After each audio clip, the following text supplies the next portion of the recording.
वालेकुम रहमतुल्लाहि व बरकातहू। फ्रेंड्स, यहाँ पे देखिए आपके सामने कौन है, मिर्ज़ा असदुल्ला खां। आप लोग जानते ही होंगे मिर्ज़ा असदुल्ला खां, जिनका तखल्लुस क्या था, गालिब था, और उनका नाम क्या था यहाँ पर असदुल्ला खां था। और एक बात यहाँ पे अच्छे से याद रखने की है कि गालिब साहब पहले अपना तखल्लुस असद भी यूज़ करते थे। ठीक है, पैदाइश देखिए इनकी 1796 ईस्वी को कहाँ पर, आगरा में हुई।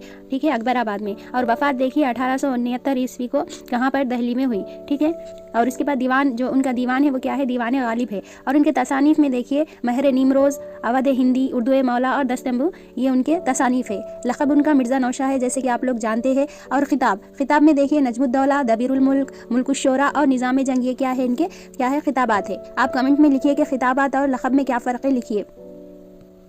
यहाँ पे देखिए हमारे पास जमात सुवम से लेके अगर दहुम तक देखा जाए तो यहाँ पे देखिए जमात शशुम में गालिब, यहाँ पे देखिए मिर्ज़ा गालिब की एक गज़ल है जिसका जो मौजू है वो क्या है, जमालियाती ज़ौक़ है। और जमात दहुम में देखिए उनकी और एक गज़ल है जो कहाँ से अख़ज़ की गई, यानी माख़ूज़ है, वो दीवान गालिब से माख़ूज़ है।